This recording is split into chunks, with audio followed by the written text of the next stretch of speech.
Ano nangyayari sa'yo? Ayos ka lang ba? Ate Clara, namamanhid ang mga paa ko. Hindi ako makagalaw. Teka, aalalayan kita. Aray, huwag mo nalang hawakan yung braso ko, ate. Ang hapdi kasi ng sugat ko eh. Ay, Diyos ko, bakit ang dami mong sugat? Pati leg mo meron na. May allergy ka ba? Wala, ate. Galing nga ako sa doktor kanina eh. Kaya lang, hindi rin naman naging malinaw kung bakit ako nagkaroon na napakaraming sugat. Pero, nakabili naman ako ng mga gamot. May ointment na rin akong ilalagay. Magpapatulong nga sana ako sa'yo, kung okay lang. Oo naman, halika. Aalalayan na kita hanggang kwarto. Ako na maglalagay ng gamot sa mga hindi mo kayang lagyan. Ay, bakit ba kasi bigla ka na lang nagkaganyan? Baka mamaya, binabarang ka na, ha? Barang? Oo, ganyan na ganyan yun nangyayari kapag binabarang. Simula pa nga lang yan eh. May mas malala pa mangyayari sa'yo kung sakali. Ay, teka, sino naman ang babarang sa'yo? Alam mo, ate, ordinaryong sugat lang naman to eh. Ay, Diyos ko! Rebecca, ang sugat mo! May maliliit na uod! Taon 2015. Agusan. 5 taon na mula nang maulila si Rebecca sa kanyang ina. Namatay yon dahil sa cancer.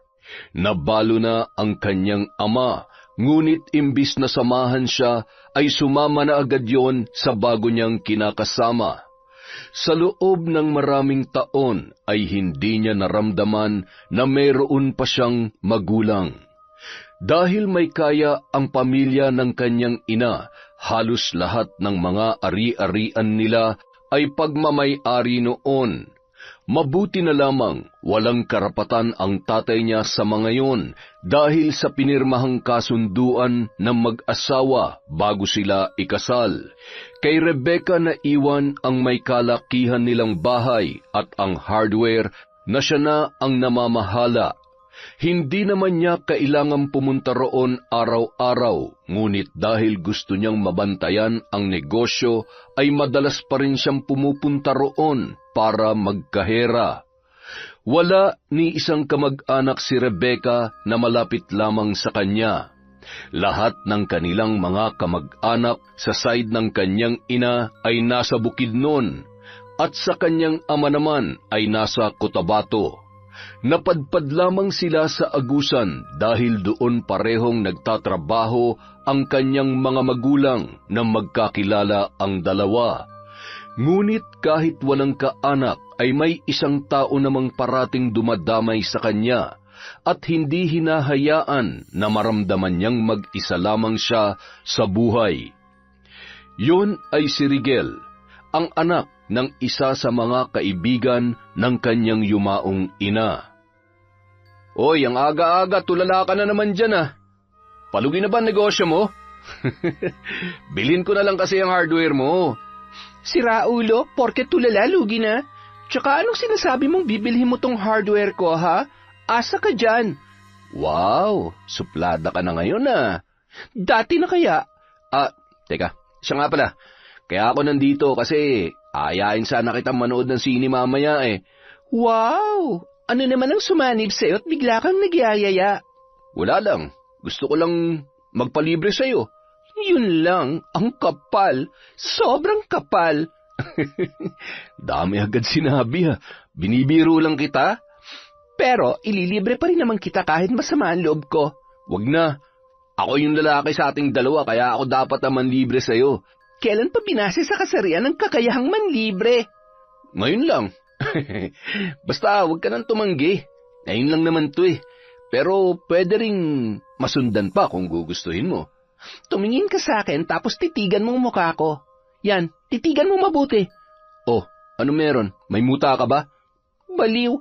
Ito ba yung mukha na tumatanggi sa libre? Sabi ko na nga ba eh. Matagal nang kaibigan ni Rebecca si Rigel. Magkaklase sila noong college at pareho sila ng kinuhang kurso. Madalas silang nagkakasundo sa mga bagay-bagay at kahit minsan ay hindi pa nagkaroon ng malalang away. Ngunit kahit may kaibigan siyang nakakasama at nasasandalan, hindi rin nawala sa kanya ang kagustuhang magkaroon ng kapatid. Batid niyang may mga kapatid siya sa ama, pero hindi niya alam kung gusto ba siyang makilala ng mga yon o kung ipinaalam ng tatay niya na may anak ito sa unang asawa. Napabuntong hininga na lamang si Rebecca matapos maisip ang bagay na yon.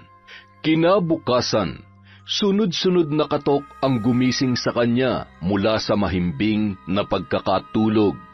Pupungas-pungas siyang bumangon at nakapikit pa ang isang mata nang lumabas sa kanyang silid para dumiretso sa sala. Nang buksan niya ang pinto, ganoon na lamang ang panlalaki ng kanyang mga mata nang tumambad sa kanya ang pinsan niyang si Clara. Ate Clara? Uy, anong ginagawa mo rito? Ngayon lang kita ulit nakita. Ngayon mo lang ulit talaga ako nakita kasi hindi ka naman bumibisita sa akin. Ikaw porket nakakaluwag-luwag ka na, nakakalimutan mo na kami. Hindi naman sa ganon, ate. Busy lang talaga ako. Pasok ka. Salamat. Ano nga palang sadya mo rito, ate? Nandito ako para sana kausapin ka. Tungkol saan? May inaplayan kasi akong trabaho. Medyo malapit dito. Kaya lang, maliit pa yung ipon ko kaya hindi ko pa kayang umupa ng apartment. Itatanong ko sana sa'yo kung okay lang na makitira muna ako dito pansamantala. Talaga? Dito ka titira? Walang problema sa akin. Welcome na welcome ka dito, ate. Pwede ka rito kahit hanggang kailan mo gusto. Teka, kailan ka ba lilipat? Ngayon na sana eh. Ngayon na?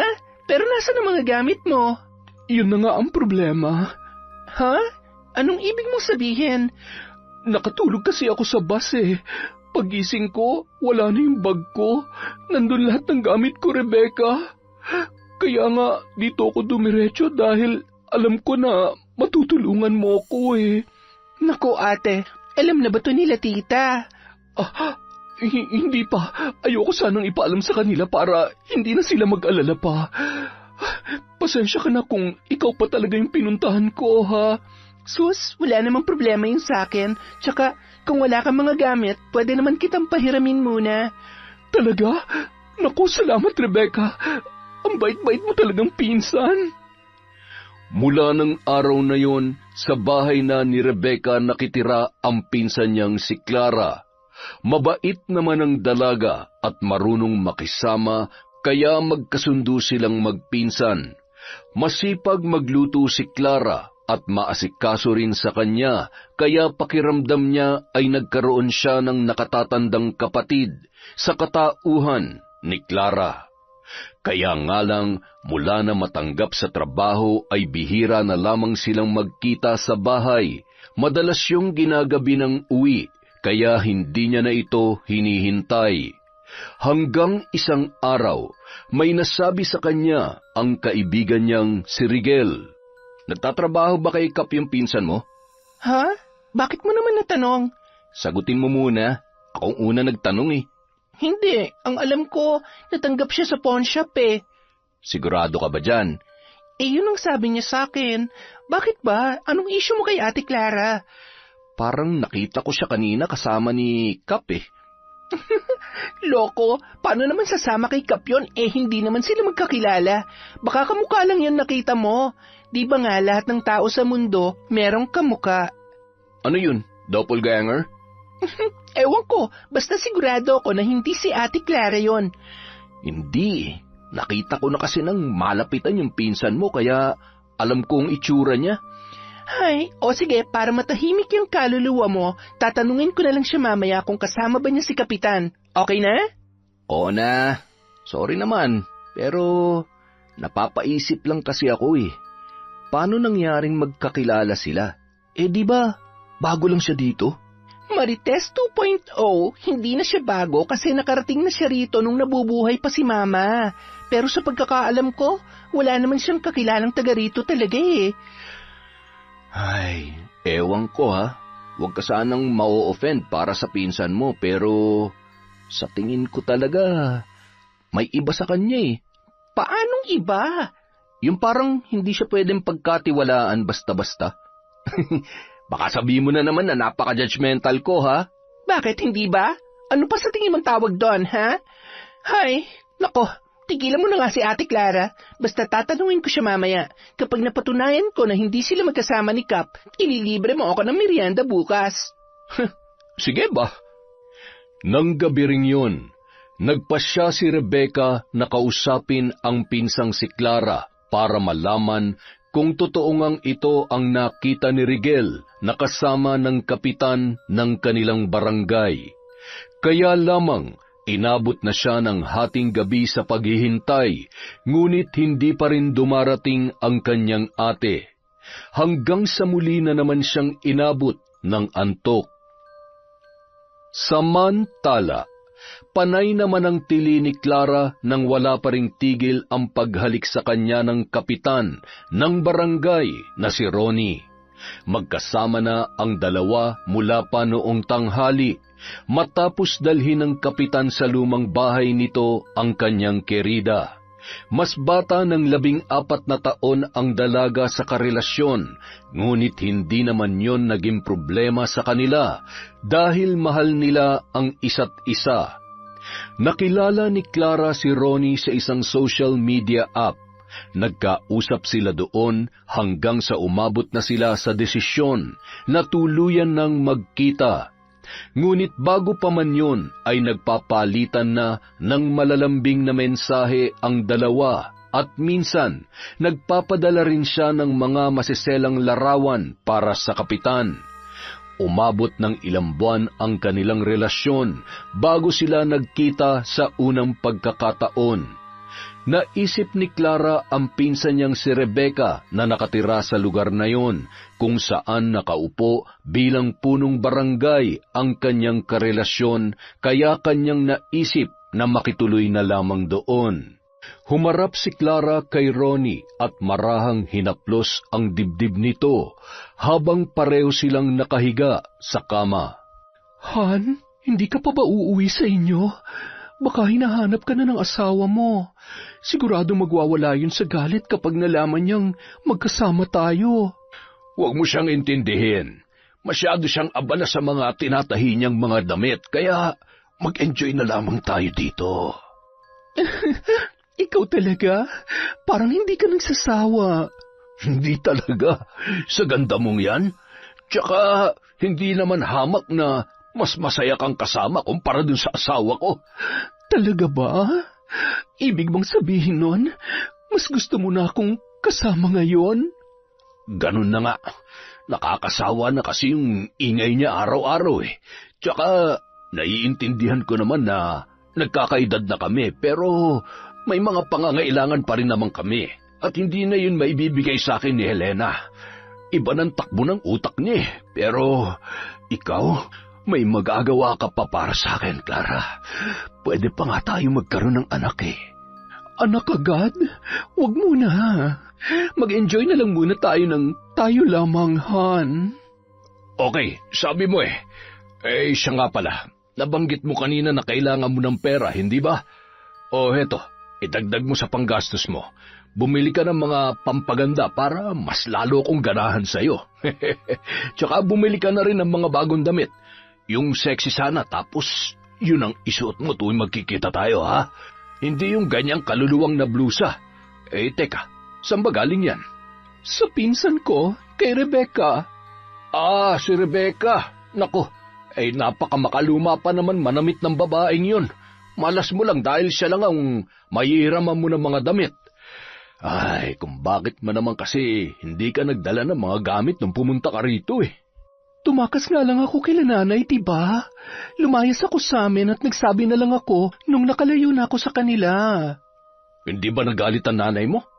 Wala na akong pakialam kung nagalit man siya o hindi. wala na rin naman siyang magagawa dahil nakaalis na ako. Hindi nila alam kung nasan ako ngayon. Sinabi ko na lang na may trabaho na ako para hindi na sila mangulit. Ay, ang problema ko na lamang ay kapag tumawag si Rebecca kay nanay, siguradong bistado ko agad. Mukhang madali naman mauto si Rebecca eh. Sabi mo nga, nadadala mo siya sa pagiging ate mo sa kanya. Ipagpatuloy mo na lang yon para makuha mo ang tiwala niya. Basta siguruhin mo lang na hindi tayo mabibisto, ha? Wala naman siyang kaide-ideya na may relasyon tayong dalawa. Tsaka, nag-iingat naman ako. Sinisiguro ko na walang nakakakita sa akin tuwing pinupuntahan kita. Baka nga ikaw pan dapat na paalalahanan ko eh. Matinik ang asawa mo. Kapag naghinala yun na may kinakalantari kang ibang babae, hindi malayong malaman na rin niya na ako yun. Sus, hindi ako paghihinalaan nun, maniwala ka. Oo naman, naniniwala ako sa iyo. Nagpatuloy ang sikretong relasyon ni na Clara at Ronnie nang hindi nalalaman ng asawa niyang si Helena. Si Rebecca naman ay nananatili pa ring walang alam tungkol sa pakikipaglandian ng kanyang pinsan sa kanilang kapitan.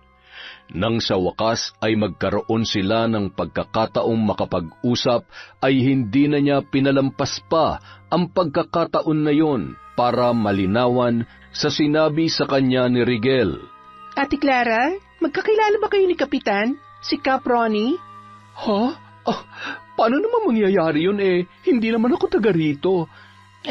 May nakapagsabi kasi sa akin na nakita raw kayo magkasama nung isang linggo. Hindi ko lang naitanong agad sa'yo kasi hindi ako makahanap ng tiyempo eh. Ano ka ba? Ikaw mas nakakakilala sa akin. Kaya bakit ka naniniwala sa kwento ng iba? Pasensya ka na ate. Natanong ko lang naman. Tsaka alam ko naman na imposible talagang mangyari na magkakilala kayo. Ay, siya nga pala. Di ba sa pawn shop ka nagtatrabaho ate? Oo. Bakit mo na itanong? Wala lang, naisip ko lang na tumingin ng alas doon minsan para mabisita rin kita. Naku, wag na. Hindi mo naman ako kailangang bisitahin. Pero ate, Rebecca, bawal yon. Maaabala kami sa trabaho. Alam mo naman siguro na bawal ang distraction, di ba? Pasensya ka na ate, na-excite lang kasi ako. Alam mo naman, first time kong may makasamang kamag-anak dito at hindi ka lang nandito para magbakasyon, kundi dito ka na talaga titira. Naku, ano ka ba? Pansamantala lang ako rito. Kapag kaya ko nang magrenta, aalis na rin ako. Nakakahiya rin kasi. Bakit ka naman mahihiya ate? Ayos lang naman sa akin na nandito ka. Ang totoo niyan, pabor pa nga sa akin na nandito ka eh. Nakakalungkot din kasing mag-isa. Sus, ang drama naman nito. Pero seryoso, hindi naman pwedeng dito na lamang ako palagi. Darating ang araw na aalis din talaga ako rito. Kaya mas maganda kung wag ka na masyadong masanay. Ikaw rin, baka masaktan ka lang sa huli. Nagtaka si Rebecca sa sinabing yon ni Clara. Akala niya ay masaya sa pananatili roon ang kanyang pinsan. Sa mga sumunod na araw, napansin niya ang kakaibang ikinikilos ng dalaga. Napapansin niya na late na itong umaalis sa bahay na hindi naman karaniwan para sa isang tao na may trabaho. Samantala, naging kapansin-pansin na rin sa asawa ni Ronnie ang madalas na pag-alis nito kahit alam niyang tapos na ang trabaho sa barangay hall. Bagamat abala sa patahian ay hindi naman siya nagkukulang sa pag-asikaso sa kanyang asawa kahit pareho silang pagod sa trabaho. Kaya kabisado pa rin niya ang bawat kilos nito. Ang inaalala niya lamang ay ang naririnig niyang tsismis na mayroon daw babae si Ronnie. Binaliwala niya yon nung una dahil marami naman talaga itong nakakasalamuhang babae dahil sa panunungkulan bilang kapitan.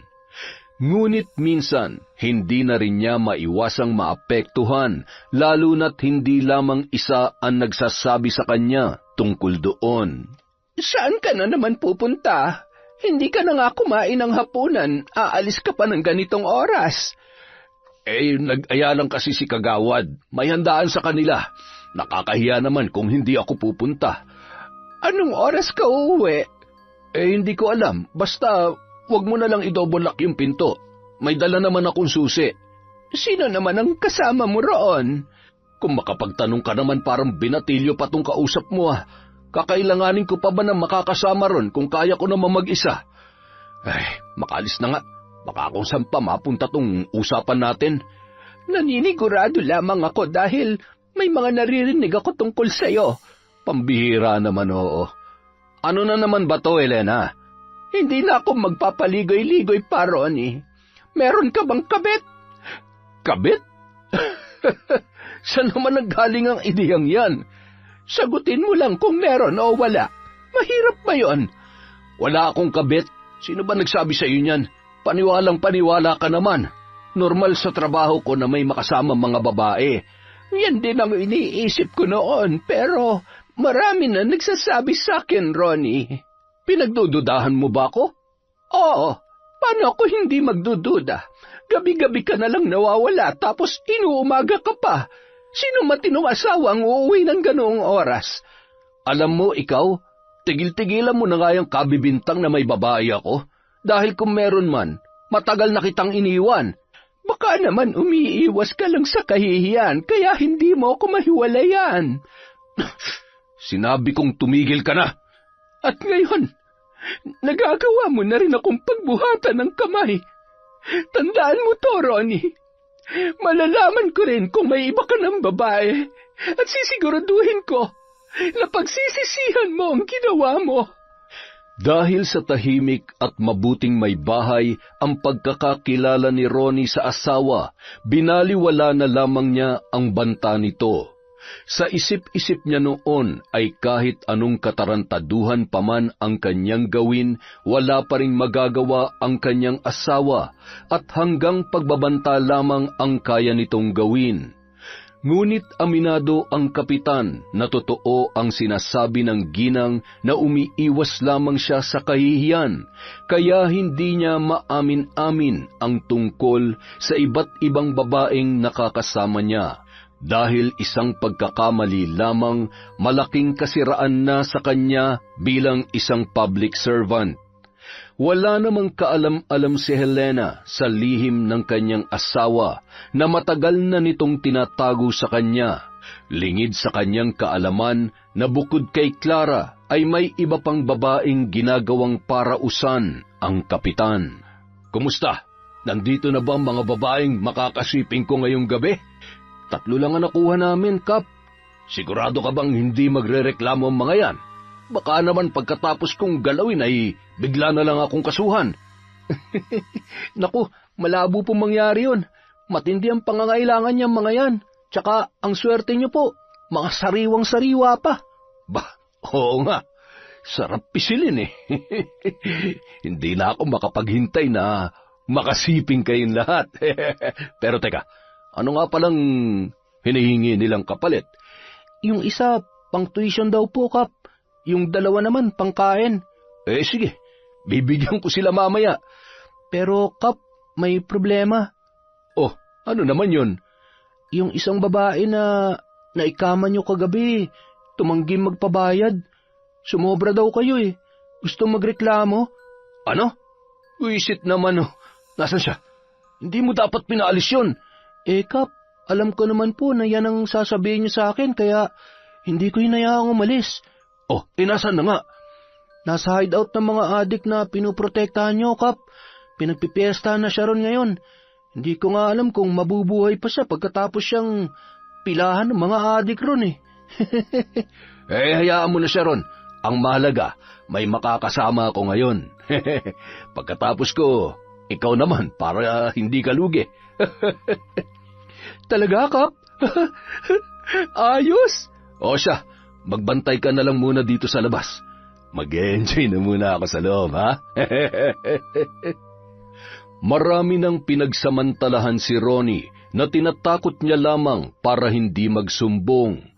Ngunit kadalasan, ginagamit na lamang niya ang kanyang pera para patahimikin ang mga yon. Protektor siya ng mga drug pusher sa kanilang barangay at malaki rin ang natatanggap niya mula sa sindikatong kinabibilangan ng mga ito. Kinabukasan, nakarating na lamang sa kapitan ang balitang patay na raw ang babaeng dinala ng tauhan niya sa pugad ng mga adik. Binawian daw ng buhay ang babae matapos itong pagpasapasahan ng higit 10 lalaki. Imbis na maawa at makonsensya sa nangyari, ipinagkibit-balikat niya na lamang yun at sinasabing lahat naman ng tao ay darating sa puntong yun.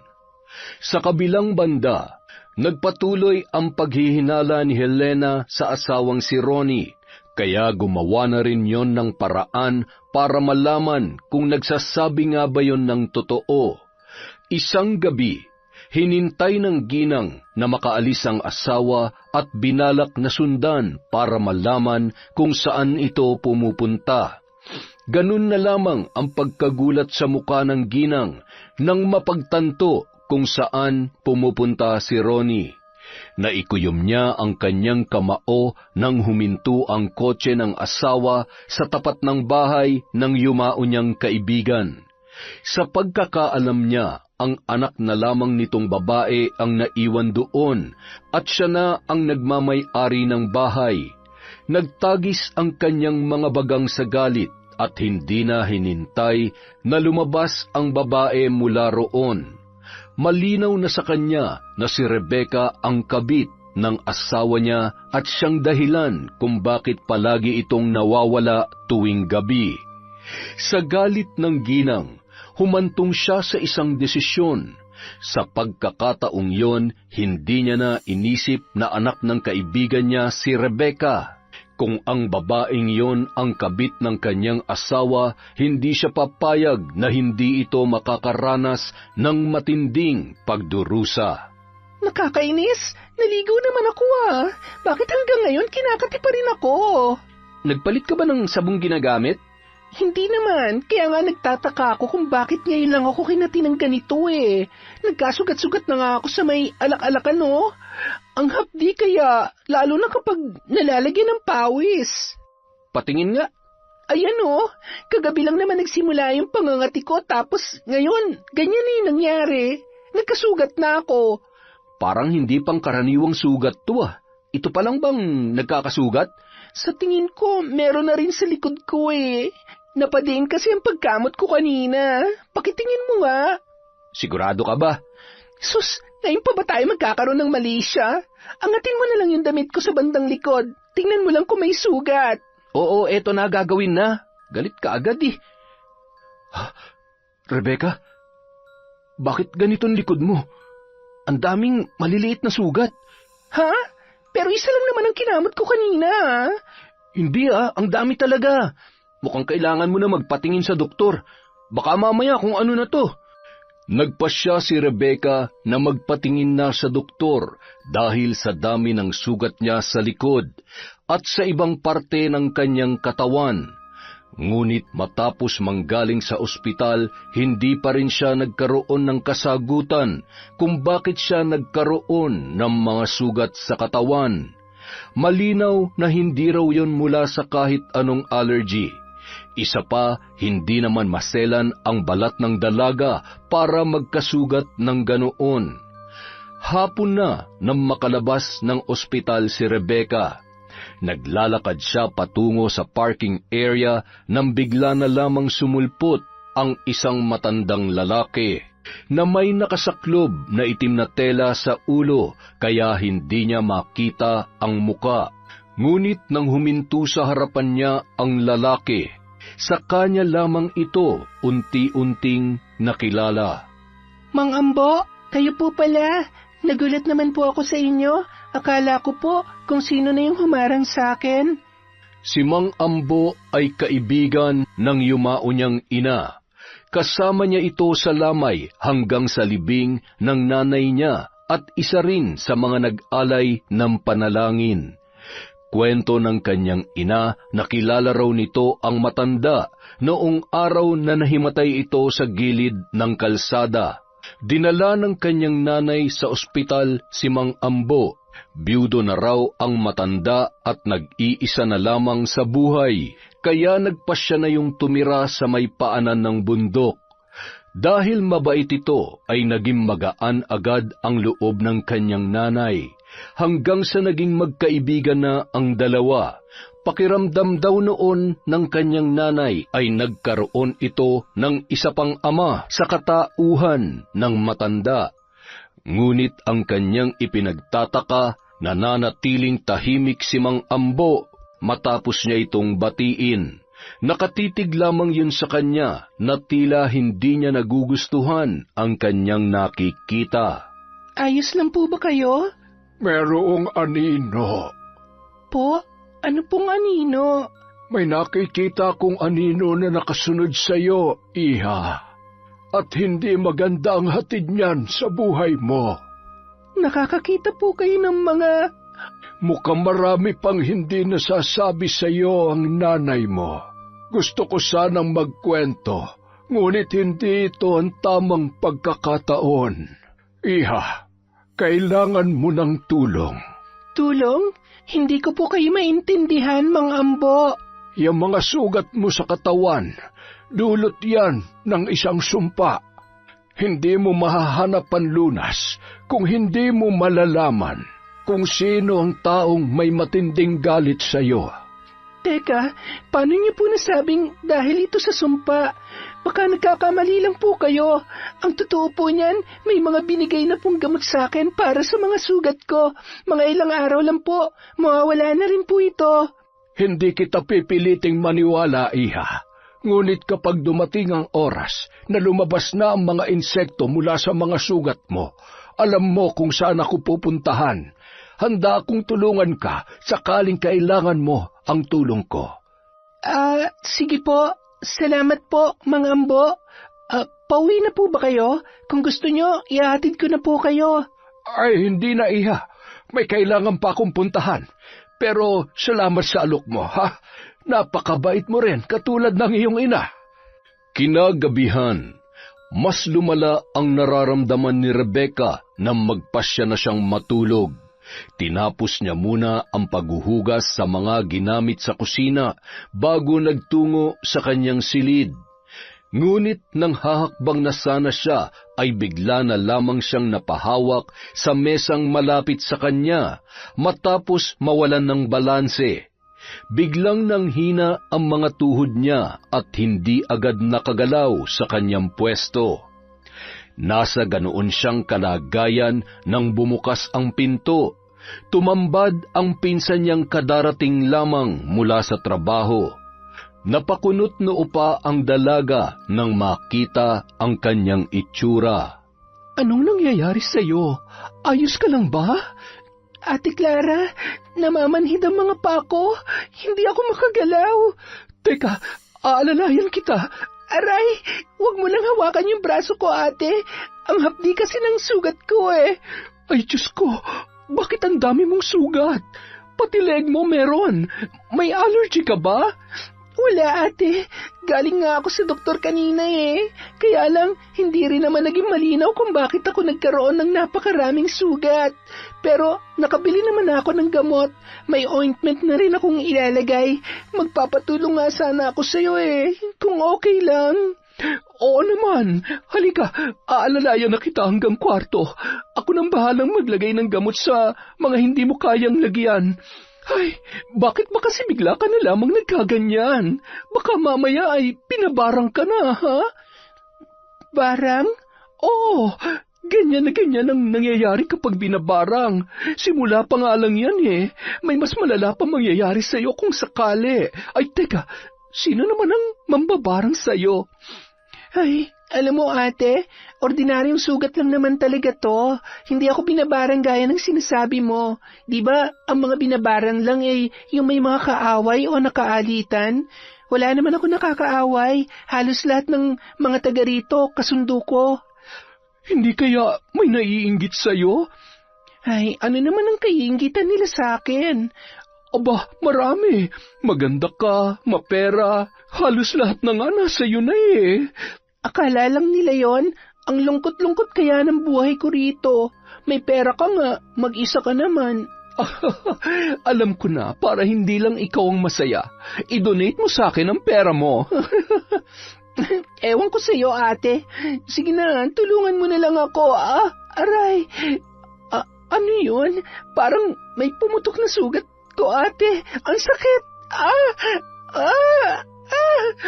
Ay, Diyos ko, Rebecca, yung sugat mo, may maliliit na uod. Matapos magsilabasan ang maliliit na kulay itim na uod mula sa mga sugat ni Rebecca, ay sunod-sunod naman siyang napaduwal. Halos kapusin na siya ng hininga dahil doon. Bukod pa ang pananakit ng kanyang katawan at ang hapdi ng kanyang mga sugat na hindi nagpatulog sa kanya. Kinabukasan, dahil hindi pwedeng lumiban sa trabaho si Clara, ay tinawagan na lamang ni Rebecca ang kaibigan na si Rigel para magpatulong doon. Nang araw na yon, nagdesisyon na siyang puntahan si Mang Ambo. Bagamat noong una ay hindi siya naniwala na may bumabarang sa kanya, naging malinaw sa kanya ang lahat nang magsilabasan ang mga uod mula sa kanyang mga sugat. Gayon din sa mga isinusuka niya. Nangingitim na rin ang ilalim ng kanyang mga mata na halos lumubog na at mas naging mabilis ang kanyang pangangayayat. Tao po! Tao po! Mang Ambo, ako po ito, si Rebecca. Oh, Rebecca, pasok ka, iha. Inaasahan ko na ang pagdating mo ngayon. Sino yung kasama mo? Si Rigel po, kaibigan ko. Magaan ang enerhiyang dala mo, iho. Mukhang makakabuti ka para sa kaibigan mo. Halika, pumasok at samahan mo si Rebecca. Kailangan ka niya. Mang Ambo, ano po ba nangyayari sa akin? Bakit po ganon? Mas lalong lumalala ang sakit ko. Yung mga sugat ko, may mga lumalabas ng uod. Natatakot na po ako at hindi ko po maintindihan kung bakit ko ito nararanasan. Sabi po ni Ate Clara, baka binabarang daw po ako. Maupo ka muna, iha. Inihanda ni Mang Ambo ang mga kagamitan at saka sinindihan ang mga baliktad na kandilang nakapalibot sa isang simbolo na nakaukit sa malapad na kahoy. Kasunod noon ang pag-usal ng matanda ng mga salita na hindi nila maunawaan. Ilang sandali pa, pinalapit nito si Rebecca. Kinuha niya ang kamay ng dalaga at ipinatong sa simbolong nakaukit sa kahoy, habang patuloy ang pag-usal ng mga salitang tila parte ng isang orasyon. Mang Ambo, para saan po ba ito? Kailangan kong malaman kung sino ang nagpapabarang sa'yo, dahil sa kanya dapat ibalik ang sumpa. Wala kang ginawang masama sa kanya, ngunit kailangan niya ito mapagtanto sa paraang mararanasan niya rin ang anumang pahirap at pasakit na ipinararanas niya sa iyo. Sino po ba siya, Mang Ambo? Malalaman mo rin sa takdang panahon, iha. Ngunit sa ngayon, inumin mo muna ang herbal na ito para mawala ang epekto ng pambabarang sa iyo. Babalik sa dati ang katawan mo at mawawala ang sakit na pinadapo ng sino man may galit sa iyo, Rebecca.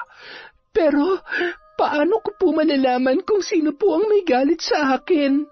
Hindi po ba pwedeng humingi na lang ako ng tawad sa kanya? Wala kang kasalanan sa kanya, kaya wala kang dapat ihingi ng tawad. Sa sinabing yun ni Mang Ambo ay mas lalong naguluhan si Rebecca. Kahit anong pag-aalala ang gawin niya, ay wala siyang maisip na taong maaaring magtanim ng galit sa kanya dahil naging mabuti naman siya sa mga taong kanyang nakakasalamuha. Samantala, sinadya namang hintayin ni Helena ang asawang si Ronnie para kumprontahin tungkol sa kabit na kanyang itinatago. Nakakuyom ang kanyang kamao habang nakaupo sa mahabang upuan. Panay ang tingin niya sa orasan. Kung pwede lamang, pabibilisin niya na yon nang makapag-usap na sila ng kanyang asawa. Ilang sandali pa, narinig na niya ang paghinto ng pamilyar na sasakyan sa labas Agad na tumayo ang ginang at hinintay na bumukas ang pintuan. Mabuti naman at umuwi ka pa. Ano na naman ba to, Helena? Huwag ka magmaang-maangan. Nasaan yung kabit mo? Nanggaling ka ba sa kanya, ha? Ano bang kabit yung pinagsasasabi mo? Hindi ka pa rin ba tapos dyan? Totoo naman Bakit hindi mo pa aminin na inuuwian mo na ang kabit mo? Nakita kita. Sinundan kita, Ronnie. Kaya alam ko. Saan mo ako sinundan? Sa bahay ng dati kong kaibigan. Nakita kita. Doon ka pumunta kaya sigurado na akong doon nakatira ang kabit mo. Sinabi ko naman na sa'yo na wala akong kabit. Kapag hindi mo siya hiniwalayan, sisiguruhin kong matatapos na ang paghari-harian mo rito. Talaga bang ipagpapalit mo ang lahat ng meron ka ngayon para sa babaeng yon? Mag-isip ka, Ronnie. Huwag ka mag-alala. Kaya pa kitang patawarin, basta tigilan mo na ang pakikipagkita sa kanya. Hindi mo na siya kailangang hiwalayan dahil ginawan ko na ng paraan. Anong ginawa mo? Ipinabarang ko siya. At sigurado akong pinagdurusahan niya na ngayon ang kanyang kalandian. Matapos marinig ang mga sinabi ni Helena, ay agad na umalis ng bahay si Ronnie para puntahan si Clara. Sa pag-aakalang ang babaeng yun nga ang ipinabarang ng kanyang asawa. Halos paliparin na ng kapitan ang kanyang sasakyan. Mapuntahan lamang ang dalaga. Ilang beses na muntik siyang maaksidente sa daan, ngunit nagagawa naman niya yung lusutan. Ilang sandali pa, nakarating na siya sa bahay ni Rebecca, kung saan niya inihatid si Clara. Clara! Clara! Oh, Han, bakit ka bumalik? Tsaka, bakit ganyan ang itsura mo? Kumusta ang pakiramdam mo? Wala ka bang nararamdaman na kahit ano? Ha? Wala naman. Bakit ba? Ano ba nangyari? Si Helena, alam na niyang may kabit ako. Sinundan niya ako nung pumunta ako rito, kaya alam niya nang dito ka nakatira. Ano? Alam na ni Helena na may relasyon tayo? Oo, kaya ipinabarang ka niya. Ipinabarang? Seryoso ka ba dyan? Wala namang... Diyos ko! Si Rebecca! Ano si Rebecca? Hindi kaya si Rebecca ang pinaghihinalaan ng asawa mo? Sa kanyang bahay na ito. Baka hindi alam ni Helena na dito rin ako nakatira. Kaya pala nagkaganoon ang pinsan ko. Nagkasugat-sugat ang katawan niya at kagabi lang, suka siya ng suka. Nalintikan na. Ano nang gagawin natin ngayon? Mapapahamak ang pinsan mo hanggat hindi alam ng asawa ko na ikaw naman talaga ang kabit ko. Totoo nga palang may relasyon nga kayong dalawa. Ang galing! Ang galing-galing nyo! Rebecca, nandyan ka na pala. Kanina ka pa ba dyan? Oo, at narinig ko ang sinabi ni Kapitan na kabit ka niya. Narinig ko rin na ipinabarang ako ni Tita Helena dahil akala niya ako ang kabit ng asawa niya. Talaga ba, Ate Clara? Kaya mong sumira ng pamilya ng iba? Yun ba ang dahilan kaya ka nandito? Rebecca, magpapaliwanag ako. Para ano? Para utuin ulit ako? Hindi na, ate. Hindi na ako maniniwala sa'yo, kaya makakaalis ka na. Umalis ka na rito dahil hindi ko kayang makasama ang isang babaeng maninira ng pamilya ng iba at ginagamit pa ako para sa kalukuhang yon. At sinisiguro ko rin sa inyo na malalaman ni Tita Helena ang totoo. Napakawalang hiya nyo. Napahamak ako ng dahil sa kalandian yung dalawa. Rebecca, please. Pakinggan mo muna ako. Huwag mo kaming isusumbong kay Helena. Kaibigan ni Mama si Tita Helena. Maganda ang samahang nabuo nila. Sa tingin mo hayaan ko maging masama ang tingin niya sa akin para isalba ka? Hindi ako bayani, Ate Clara. Gagawin ko kung anong tama. Kailangan mong panagutan ang ginawa mo. Magkadugo kayo ni Clara. Talaga bang mas matimbang sa iyo ang ibang tao? Talagang sa inyo pa nang galing yan, ha? Ibang tao ba si Tita Helena para sa inyo? Kap, mali po yung ginagawa niyo ni Ate Clara. At kailangan niya yung harapin dahil may napahamak ng iba dahil sa relasyon yung dalawa. Huwag ka nang makialam sa amin. Huh? Man, kailangan natin gumawa ng paraan para hindi makapagsalita ang babaeng yan. Anong gagawin natin sa kanya? Hindi siya pwedeng makaalis sa bahay na ito. Pagkasabi noon ay agad na kumuha ng lubid si Clara habang hawak-hawak naman ni Ronnie ang nagpupumiglas na si Rebecca. Binusalan siya ng kanyang pinsan para hindi na makapagsalita o makasigaw dahil makakaagaw pansin yon sa mga kapitbahay. Nang makakuha ng lubid ay mabilis siyang iginapos ng dalawa sa loob ng kanyang silid para walang makakita sa kanya. Nang masigurong hindi na siya makakatakas doon, ay umalis na si Clara kasama si Kapitan Ronnie.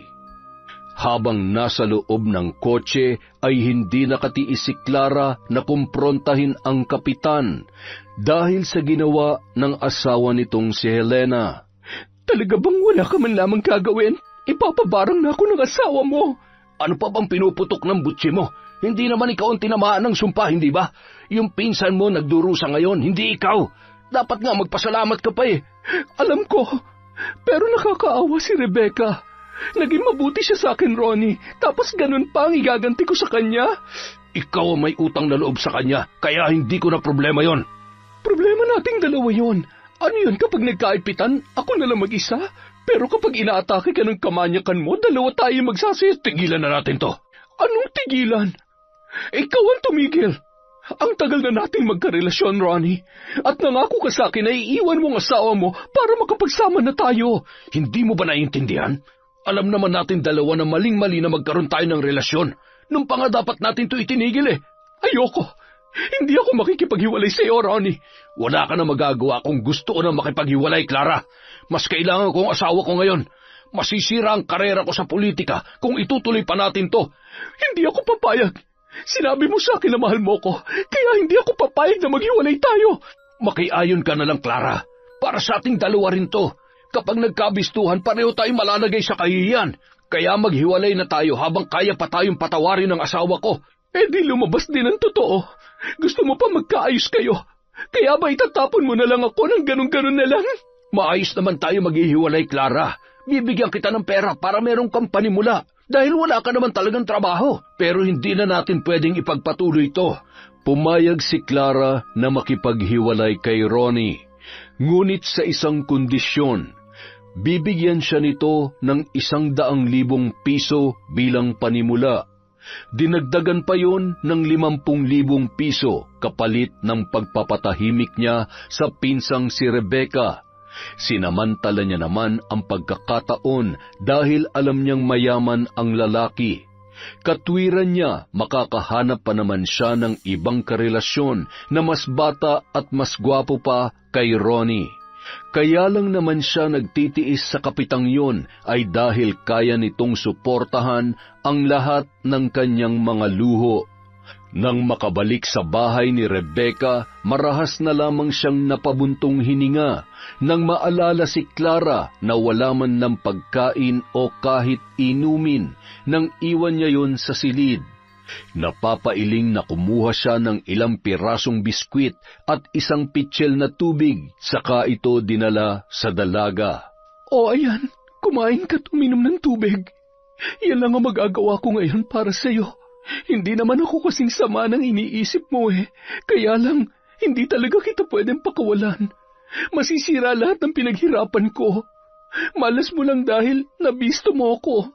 Kung wala ka sanang alam, hindi yan mangyayari sa'yo. Teka, totoo bang nakikita ko? Wala nang mga sugat mo? Dahil hindi makasagot si Rebecca, tinanggal ni Clara ang busal ng dalaga sa bibig. Kinalagan din niya ang mga kamay nito, ngunit nanatili lamang nakagapos ang mga paa para hindi ito makatakas. Nanlilisik ang mga matang tinitigan siya ng kanyang pinsan. Dama niya ang matinding galit nito dahil sa kanyang ginawa, ngunit wala na siyang magagawa pa roon. Napakasama mo, Clara! Wow, galit ka na nga. Hindi mo na ako tinatawag na ate. Okay lang naman sa akin, pero bakit nga wala ka ng sugat? Huwag mong sabihin pumunta ka sa isang albularyo. Oo, ginawa ko yun. Dahil hindi naman dapat ako nagdurusa sa pambabarang ni Tita Helena. Kung may ideya lang sana siya na ikaw ang sumira sa pamilya niya, hindi na sana siya mahihirapan. Hindi na siya mahihirapan. Naghiwalay na kami ni Kapitan. Dapat maging masaya na siya. Pero bakit parang masaya ka pa? Dahil nakuha ko na ang gusto ko. Kung ganon, pakawalan mo na ako rito. Hindi pwede. Hindi mo ba narinig ang sinabi ko? Nakuha ko na ang gusto ko, kaya mas lalong hindi pwedeng malaman ni Helena ang tungkol sa aming dalawa ni Ronnie. Kawawang Kapitan. Mukhang pahihirapan pa siya ng asawa niya bago sila magkaayos. Ay, basta ko okay na ako. Pwede na akong umuwi sa amin dahil wala naman ako mapapala rito. Ipapamukha ko kay nanay na nagkamali siya ng palayasin ako. Pinalayas ka ni Tita? Kaya ba wala kang dalang gamit nung pumunta ka rito? Napakasinungaling mo talaga. Kinailangan kong gawin yon para hindi mo natawagan si nanay. Alam kong kapag nakausap mo siya, malalaman mo na ang tungkol sa pagsisinungaling ko. Matagal na kami may relasyon ni Ronnie.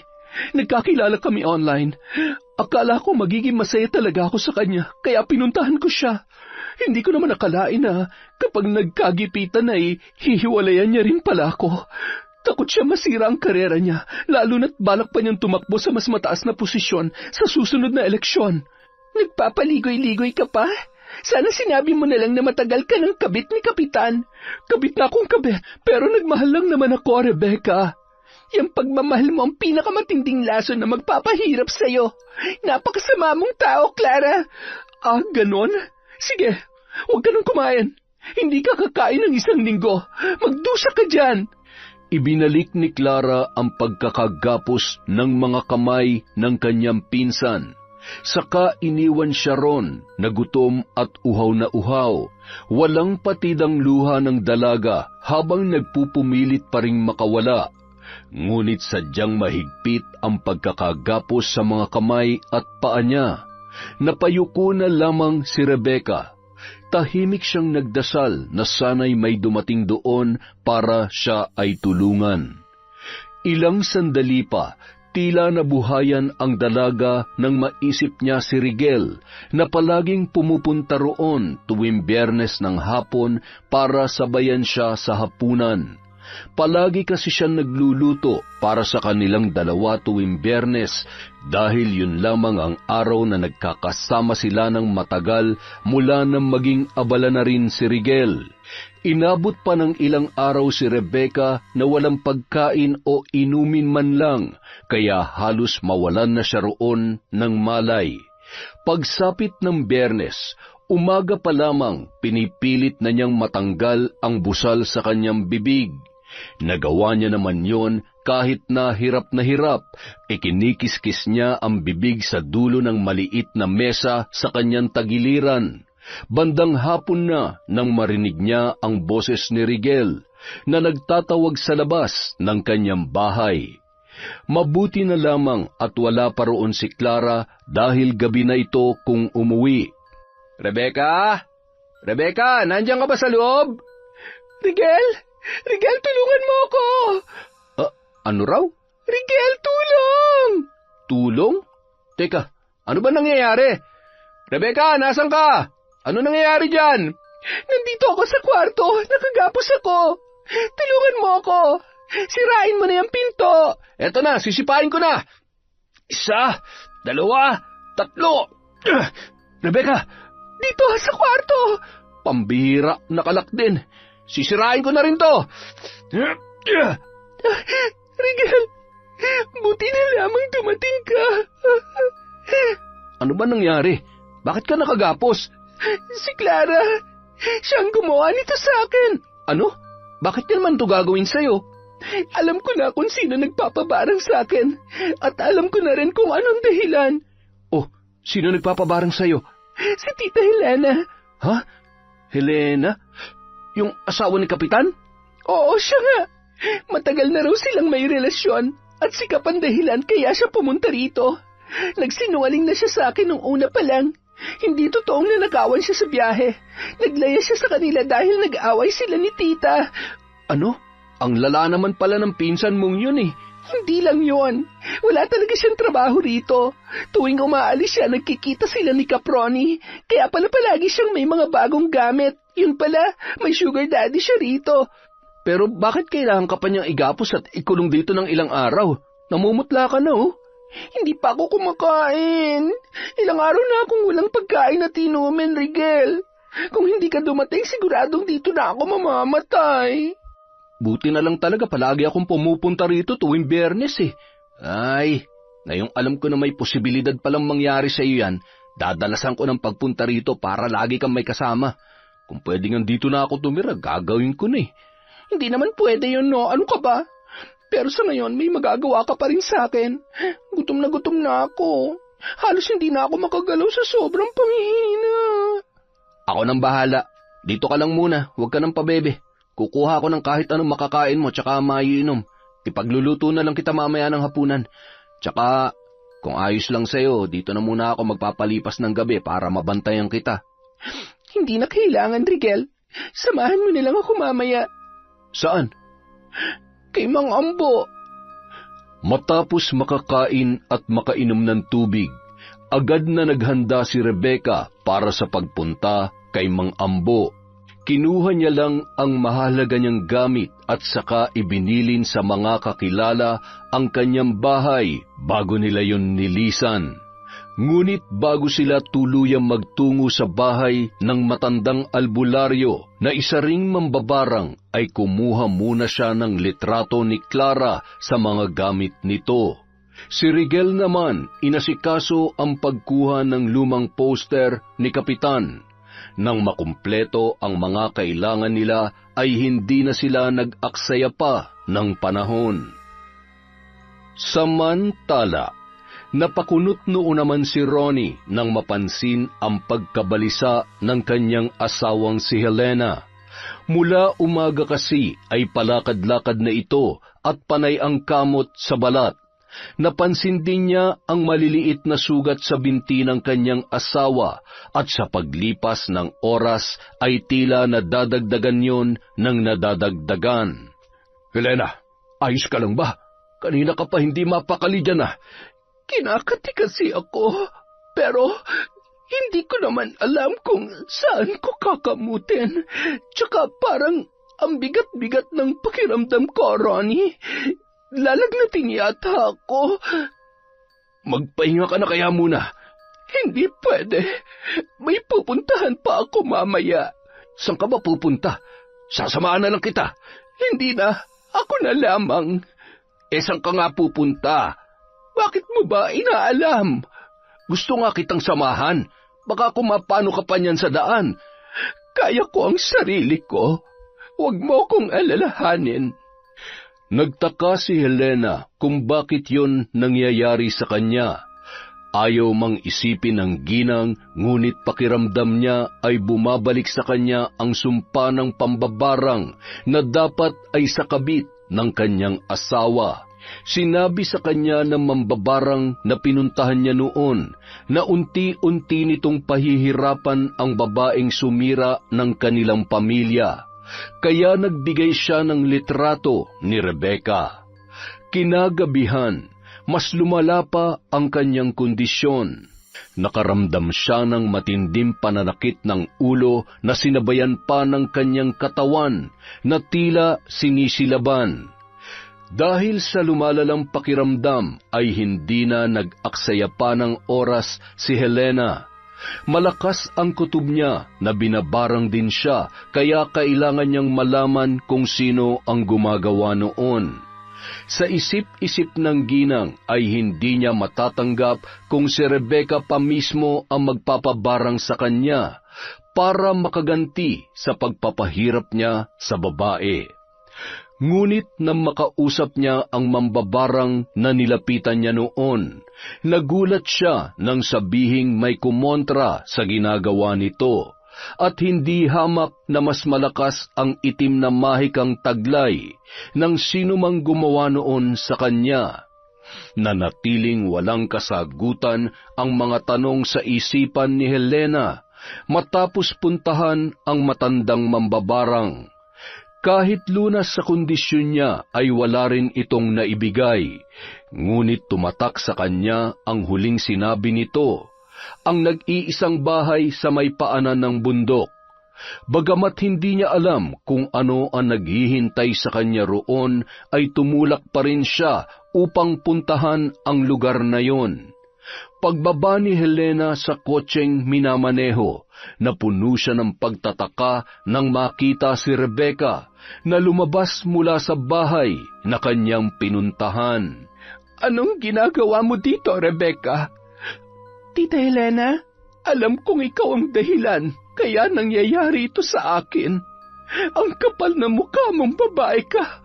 Pagkatapos mong ahasin ang asawa ko, may lakas ka pa talaga ng loob na ipabarang ako. Pasensya na po, tita. Hindi ko naman po kasi alam na kayo nagpapabarang sa akin. Nung una, hindi ko alam kung anong dahilan kung bakit galit na galit kayo sa akin. Pero nung nabisto ko sina Kapitan Ronnie at ang pinsan ko, saka lang po naging malinaw sa akin ang lahat. Pinsan? Sinong pinsan? Si Clara po, tita. Nitong nakarang buwan lang po, dumating siya sa bahay para pansamantalang makituloy sa akin. Sabi niya, magtatrabaho daw po siya dito, pero nalaman ko po na wala naman pala talaga siyang trabaho. At kaya lang siya nandito dahil sa asawa ninyo. Totoo po ang sinasabi niya, Tita Helena. Nagkamali po kayo ng pinapabarang. Hindi po si Rebecca ang kabit ni Kapitan, kundi si Clara. Tsaka, tingnan niyo ang ginawa ng babaeng yun. Nagkasugat-sugat ang mga braso at mga binti ni Rebecca dahil iginapos po nila. Ikinulong siya ng babaeng yun at hinayaang ilang araw na walang pagkain at tubig. Ginawa niya po yun sa akin dahil alam niya magsusumbong ako sa inyo, tita. Ano? Totoo ba lahat ng sinasabi ninyo? Opo, tita. Kung hindi po kayo naniniwala sa amin, kahit sikap na lang po mismo ang tanungin ninyo. Siya nga po pala, pupuntahan din po sana talaga namin kayo para dalhin dito dahil gusto ko na pong itigil yung pagpapahirap sa inyo. Nagawa ko lang po talaga yon dahil hindi ko alam na kayo yung nagpapabarang sa akin. Teka, sino ba ang nakatira dito? Si Mang Ambu po. Matutulungan niya po kayo. Ang totoo po niyan, hinihintay niya na kayo sa loob. Inaasahan niya na darating kayo dito ngayon. Nahulaan niya yun? Opo.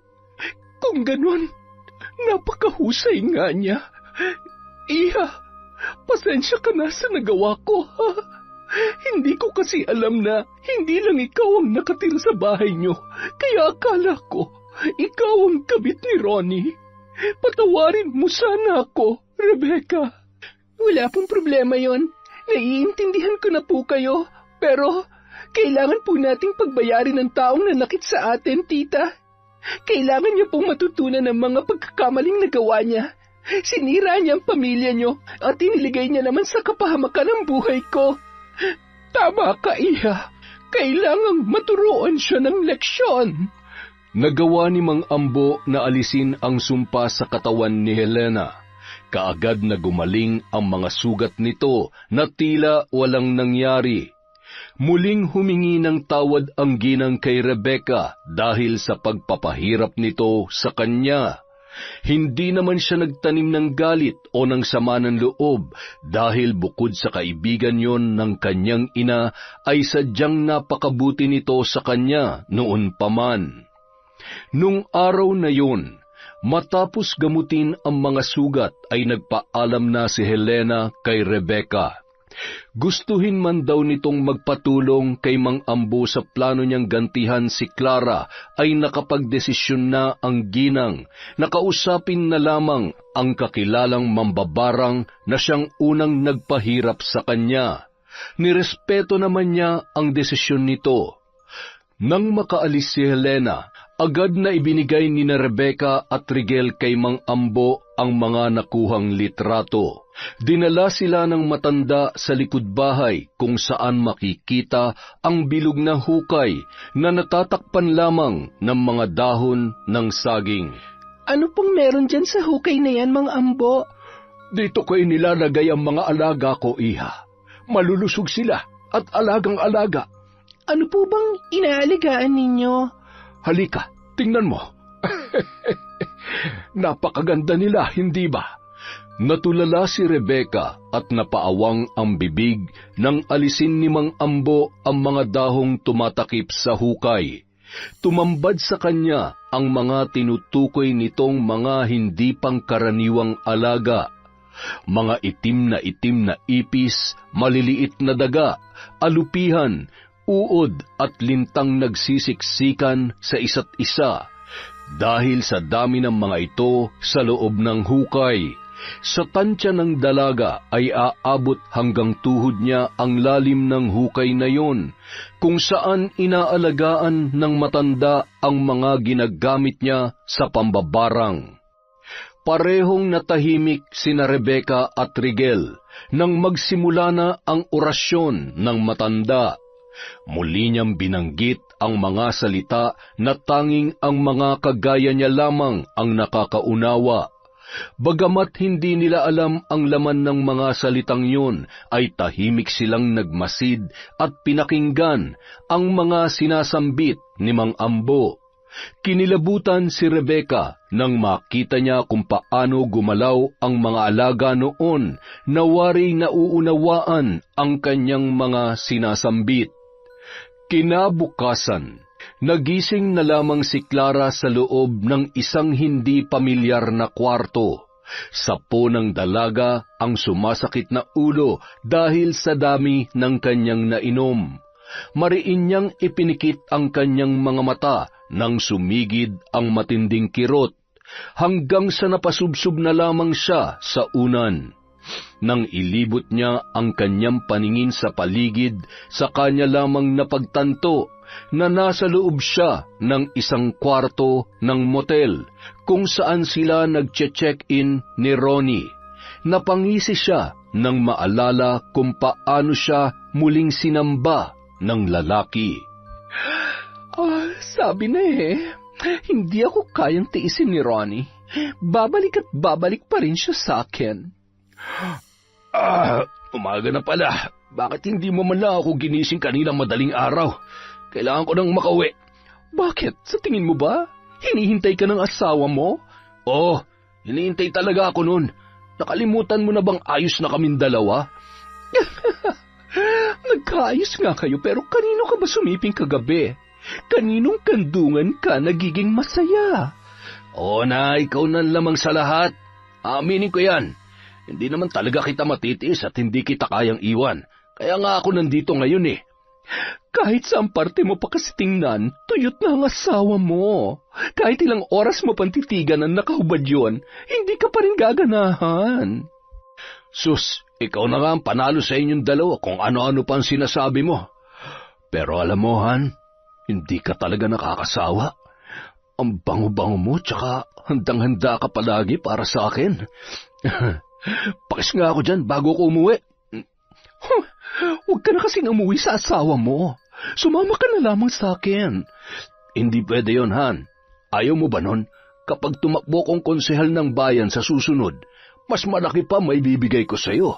At hindi mangyayari yun kung malalaman ng mga tao na iniwan ko ang asawa ko. Sa bagay, sige na nga, kiss na kita. Paano? Uuwi na muna ako, ha? Kita na lang ulit tayo mamayang gabi. Sure, Han. Hihintayin kita.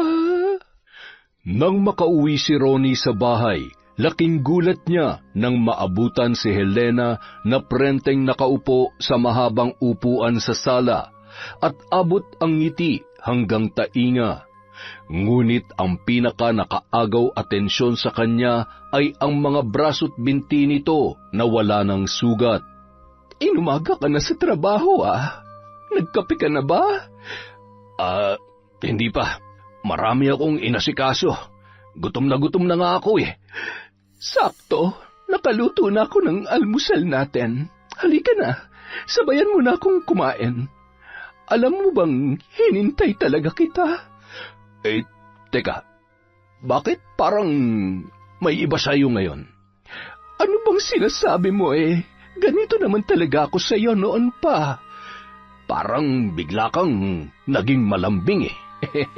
Pero mas gusto ko na ganyan ka palagi, Helena. ganito lang naman ako ngayon dahil nagkaayos na tayo. Hiniwalayan mo na ang kabit mo kaya wala nang makakasira pa sa ating dalawa.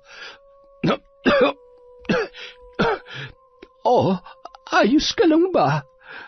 Oo, ayos lamang ako. Hindi ka pa nga kumakain ay nasasamid ka na. Halika na, maupo ka na para makapag-almusal na tayo. Ay, teka, sandali lang. Anong nangyari sa mga sugat mo? Bakit bigla nawala? Nagpagamot na kasi ako. Kanino? Ganun ba kagaling yung doktor mo para mapagaling lahat ng sugat mo nang wala pang isang araw? Ngunit pinili ni Helena na hindi na lamang sagutin ang tanong na yon ni Ronnie. Idinaan na lang niya yon sa tawa. Lingid sa kaalaman ng kapitan na lihim nang nagdiriwang ang ginang dahil sa araw na yun mismo ay magsisimula na ang paghihiganti niya sa tunay na kabit ng kanyang asawa. Samantala, halos mabuwal si Clara sa paglalakad matapos bumaba sa sinakyang tricycle pauwi sa bahay ni Rebecca. Dahil sa sakit ng ulo ay hindi niya na napansin na may sira ang pinto sa harapan ng bahay nang siya ay pumasok doon. Ilang sandali pa napasigaw na lamang ang babae sa matinding pagkagulat nang biglang lumabas ng silid ang nakangising si Rebecca. Rebecca, paano ka nakawala? Akala mo ba talaga walang tutulong sa akin? Malas mo dahil hindi mo pa ako lubos na kilala. Gusto mong malaman kung sinong tumulong sa akin? Sino? Si Rigel. Marami nag-aakala na mag-isa lang talaga ako sa buhay, pero may mga kaibigan ako at may mga tao nagpapahalaga sa akin. Hindi tulad mo na kailangan palaging patunayan ng sarili dahil dyan sa pag-uugaling meron ka. Ganon. Porket nakalaya ka na, akala mo, pwede mo na akong insultuin hanggat gusto mo? May sarili na akong pera, kaya hindi na kita kailangan. Hindi ko na kailangan magpaka-plastic sa'yo. At hindi na rin kita gustong makasama pa rito, kaya umalis ka na. Isama mo na lahat ng mga gamit na binigay ko sa'yo dahil baka magdala pa yun ng kamalasan sa buhay ko. Talagang aalis ako? Nagkapera ka lang, akala mo kung sino ka na? Maayos ako makitungo sa mga taong maayos ang pagtrato sa akin. Pero sa tulad mo na nagawang ilagay ako sa kapahamakan, hindi kita mapapatawad. Hindi ko naman kailangan ng pagpapatawad mo. Sa'yo na yan kung gusto mo. Talagang wala ka man lang kahit ni katiting na pagsisisi, no? Napakasama mo talaga. Hindi na ako magtataka kung walang totoo sa mga kabutihang pinapakita mo sa akin nung dumating ka rito. Halata namang kinukuha mo lang ang loob ko para mauto mo ko at mapaniwala sa mga kasinungalingan mo. Pero sige, magpakasama ka hanggat gusto mo. Pero gusto ko ring ipaalala sa'yo na lahat ng ginagawa mo ay may karmang babalik sa'yo. Hindi man ngayon pero sigurado akong darating yun sa pagkakataong hindi mo inaasahan. Pinagbabantaan mo ba ako? Hindi kita pinagbabantaan, Clara. Nagpapaalala lang ako dahil nakalimutan mo na kung paano maging tao. Sa pinapakita mo ngayon, mas masahol ka pa sa hayop. Buisit kang punyeta ka! Mas buisit ka! Umalis ka na! Wag ka nang babalik dito dahil hindi ka na makakapasok sa bahay ko! Walang lingon-lingong umalis si Clara sa bahay ni Rebecca. Ang tanging nagawa na lang niya ay tanawin ang pinsan habang naglalakad papalayo. Dala ang mga gamit nito. Kung saan man ito pupunta ay hindi na niya inisip pa. Naging mabuti naman siyang pinsan at ginawa niya ang lahat para makatulong. Ngunit sadyang may mga abusadong tao na gagamitin ang kabutihang yon para sa pansariling interes lamang. Hanggang sa pagkakataong yon ay wala pa rin kahit katiting na pagsisisi ang dalaga sa mga nagawa sa kanya at kay Helena. Dahil doon, hindi rin siya nakaramdam ng pagsisisi sa planong bigyan ito ng leksyon. Mula nang umalis sa bahay ni Rebecca, sa halip na umuwi sa pamilya at tulungan ang mga ito sa mga gastusin gamit ang perang natanggap mula kay Ronnie, ay mas pinili ni Clara na mangupahan na lamang sa isang maliit na apartment. Sa paraang yun, malaya na sila magkakasama ng lalaki nang hindi nalalaman ng asawa nito. Hindi mawala-wala ang ngiti sa mga labi niya habang naghahapunan dahil sa wakas ay nakuha na niya ang kanyang gusto. Ngunit matapos sumubo ng pagkain, bigla na lamang naramdaman ng dalaga ang muling pagkirot ng ulo na sinabayan pa ng matinding pananakit ng tiyan. Dali-dali siyang tumayo at tumakbo patungo sa banyo. Sa pagtayo niya ay hindi sinasadyang natabig niya ang pitsil na puno ng tubig. Nabasag ito matapos bumagsak sa sahig at mabilis na kumalat ang lamang tubig. Sunod-sunod naman ang naging pagduwal ni Clara at halos kapusin na siya ng hininga nang makarating siya sa banyo. Ngunit maya-maya lamang ay may napansin siya sa sahig. Ano ito? Bakit parang may gumagalaw sa isinuka ko? Tinitigan niyang mabuti ang maliliit na bagay na gumagalaw mula sa pagkaing isinuka niya, na nooy may kasama ng itim na likido. Ilang sandali pa, napatili na lamang si Clara nang gumapang sa may paanan niya ang maliliit na bubwit mula sa kanyang isinuka. Nagtatalon siya sa sobrang takot at patakbong lumabas ng banyo. Sa pagmamadali, hindi niya na napansin ang basang sahig. Dumulas ang kanyang mga paa at hindi niya yon napaghandaan. Napaigik si Clara nang bumaon sa balat niya ang binagsakang mga bubog mula sa nabasag na pitsil. Kumalat ang kanyang dugo sa puting sahig. Pinilit niyang tumayo, ngunit bumabalik lamang siya sa dating pwesto. Dumudulas ang kanyang braso sa sahig, gayon din ang kanyang mga paa. Hindi pa man siya nakakabawi sa nangyari, ay bigla na lamang siyang nakarinig ng kaluskos mula sa kung saan. At nang dumako roon ang kanyang paningin, nanlamig ang buo niyang katawan. Nang makita ang napakaraming daga na lumusot sa pinto ng apartment, at ang lahat ng yun ay gumagapang patungo sa kanya. Nang sulyapan niya ang namumulang sahig dahil sa mga sugat na natamo mula sa mga bubog, sunod-sunod ang naging pagsigaw niya nang lumitaw doon ang maliliit na lintang mabilis na gumagapang patungo sa kanya. Lumayo kayo sa akin! Huwag kayo lalapit! Wag! Halos panawan ng ulirat ang dalaga nang makita niya mismo kung paano isa-isang dumikit ang mga linta sa kanyang balat. Napatili na lamang siya nang sipsipin ng mga ito ang kanyang dugo, habang ang mga daga namang sumugod sa kanya ay pinagpipiestahan na ang kanyang mga paa. Akala niya ay yun na ang pinakamalala niyang mararanasan. Ngunit ilang sandali lamang, naramdaman niya ang pagpasok ng mga linta sa magkabila niyang tainga, gayon din sa kanyang bibig at mga butas ng ilong. Maging ang mga mata niya ay hindi rin pinalampas ng mga yon. Kinabukasan, takang-taka si Ronnie nang hindi man lamang sumasagot sa mga tawag niya si Clara kahit ilang beses niya na yung tinatawagan. Ang huling mensahe sa kanya ng babae ay tungkol sa paglipat nito sa bagong paupahan. Pagkatapos noon ay hindi na muli pa yung nasundan. Napabuntong hininga na lamang ang kapitan, ngunit para maiwasan ang hindi nila pagkakaunawaan, ay nagpasya na lamang siya na puntahan ang dalaga. Makalipas ang ilang sandali, natuntun na ni Ronnie ang paupahan. Saradong-sarado naman to. Nandito kaya siya? Han! Nandiyan ka ba sa loob? Ay, walang sumasagot ah. Tama naman ako ng pinuntahan. Ito ang address na binigay niya. Ay, mukhang napasarap ang tulog ng babaeng yun ah.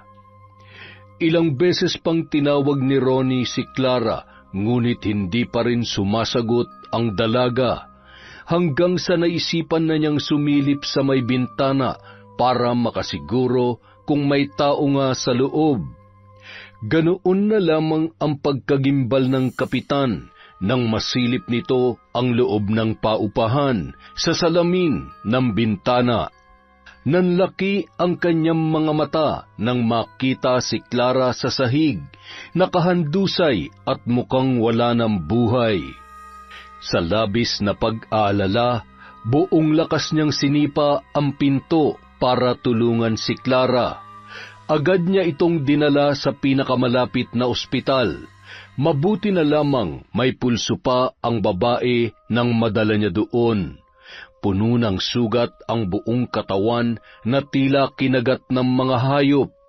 May mga bakas din sa braso nito na tila kinapitan ng kung ano. Halos hindi na makilala ni Ronnie ang muka ng dalaga dahil nahupak na yun, pati ang kanyang mga mata ay halos nakaluwa na. Hindi rin maipaliwanag ng mga doktor kung ano ang pinagdaanan ng babae. Dahil mukhang hindi tao ang gumawa noon, kaya naman hinintay na lamang nila yon na magkamalay. Sa kasamaang palad, nakaligtas man si Clara ay tila nasiraan na yon ng bait. Palagi na itong nakatulala sa kisame at minsan bigla na lamang nagsasalitang mag-isa. Tuwing kakausapin naman niya ito ay tila isang batang paslit ang kanyang kaharap. Sino ka? Maglalaro tayong dalawa? Han, ako to. Hindi mo ba ako naaalala? Han? Ano yun? Han, yun ang tawagan natin dalawa, hindi ba? Hindi. Hindi kita kilala. Alis ka dito. Alis. Napailing na lamang si Ronnie sa inaaktong yun ni Clara. Matapos gamutin ang mga sugat nito, ay inilipat na ang dalaga sa isang pasilidad na para sa kanyang mga kagaya. Samantala, hindi naman maitago ang mga ngiti sa labi ni Helena matapos mabalitaan ang nangyari kay Clara. Sa wakas ay nakaganti na rin siya sa babaeng sumira sa relasyon nilang mag-asawa. Kaagad niyang pinuntahan si Rebecca para ibalita ang tungkol doon. Naabutan niya ang dalaga na abala sa pagdidilig ng mga alaga nitong halaman sa maliit na hardin sa harap ng kanyang bahay. Rebecca! Tita Helena, kayo po pala. Kumusta po kayo? Okay naman. Ikaw, wala na bang gumugulo sa iyo rito? Wala na po. Wala na po kasi si Clara dito eh. May ibabalita nga pala ako tungkol sa kanya. Alam ko na ipinabarang mo rin siya, pero alam ko rin na gusto mo lang siyang bigyan ng leksyon. Ako kasi, medyo napasobra ang pinagawa ko sa kanya at muntik niya nang ikamatay. Hindi ko naman po kayo masisisi, tita. Kung ako po ang nasa kalagayan nyo, baka ganun din po ang nagawa ko dala ng galit. Nalaman ko kasi na kahit nakipag-ayos na sa akin ang asawa ko, nagkikita pa rin silang dalawa. Kung ganon, bakit hindi nyo rin po binigyan ng leksyon ng asawa nyo? Pasensya na po kayo sa sasabihin ko, pero hindi rin naman po masisira ang pamilya nyo kung hindi siya pumatol, di ba? Alam ko, iha. Pero alam kong may pag-asa pang magbago ang aking asawa. At nakita ko yun ngayon sa kanya matapos niyang malaman na nangyari kay Clara. Takot siyang balikan ng karma. Mabuti naman po kung ganon. Si Clara po, nasaan na po siya ngayon? Nandun na siya sa mental hospital. Dinala na siya doon matapos mapatunayan na wala na siya sa katinoan. Pero magaling na ang mga sugat niya. Nakakaawa rin po siya, pero maling-mali po talaga ang mga ginawa niya sa atin. Nakakalungkot lang na sa ganoong paraan niya pa pinagbayaran ng lahat. Nagsisisi ka ba, iha? Nalulungkot lang po ako para sa kanya, pero wala po akong pinagsisisihan sa mga nangyari. Dinalaw ni Rebecca sa mental hospital si Clara para kumustahin ang lagay noon. Maayos naman ang pamamalakad doon kaya hindi na siya masyadong nag-alala. Pagkatapos ng lahat na nangyari, pinsan pa rin naman ang turing niya kay Clara at napatawad niya na rin yun sa mga nagawa noong kasalanan. Para sa kanya, napagbayaran na yon ng kanyang pinsan. Sa takot naman ng kaibigan niyang si Rigel na may masamang mangyari sa kanya, tinupad nito ang sinabing palagi na siyang pupuntahan sa bahay. Ang mga magulang pa mismo ng binata ang nagsabi na mas maganda kung sasamahan niya palagi ang kanyang kaibigan, lalo na at dumarami na rin ang kaso ng mga akyat bahay sa kanilang lugar. Katagalan, naging mas matibay pa ang kanilang pagkakaibigan at kahit wala ng mga magulang, hindi naman naramdaman ni Rebecca ang pag-iisa niya dahil ang pamilya ni Rigel ay pamilya na rin ang turing sa kanya. Si Helena naman, naging payapa na rin ang isipan dahil sa naging pagbabago ni Kapitan Ronnie. Hindi na ito ng bababae at pinatunayan na sa asawa na hindi na ito gagawa ng kahit anong kalokohan na makakasira sa kanilang pagsasama. Ngunit makalipas lamang ang ilang linggo ay bigla na lamang nakitaan ni Helena ng mga senyales ng isang taong binabarang ang kanyang asawa. Lahat ng naranasan niya ay pinagdaanan din ng lalaki. At dahil wala siyang kaalam-alam kung sino ang maaaring gumawa noon, hindi niya na ito nailigtas pa. Hanggang sa huling hantungan, hindi pa rin nilulubayan ng mga uod at linta ang katawan ng kapitan. Nang ipasok ang kabaong nito sa nicho, gumuhit ang ngiti sa mga labi ng isang naulila sa kanyang anak. Pinagsamantalahan at namatay sa kamay ng mga adik ang anak niyang dalaga. At nangyari lahat ng iyon dahil sa demonyong kapitan na tinitingala ng mga taga roon. Tumalikod ang ginang na magaan ang kalooban. Dahil sa wakas ay naipaghiganti na rin niya ang kanyang inosenteng anak. Yun! Ang ganda na naman ng kwento natin. Maraming salamat po sa pagtsatsaga sa Kwentong Enteng. Okay, meron po tayong shout-out. Simulan po natin kay Violeta Austria. Hi kay Noemi Garcia Pabunan. Hello po kay Cherry Mukbang ASMR, kay I Love Traveled, kay Cat Burglar Cutie, kay Heli Borja, sa Kakalda at Rayoso family from Corazon. Hi po kay Lynette Reparado, kay Ahmed Panigel, kay Irma Umali from Italy. Hi po kay Bru.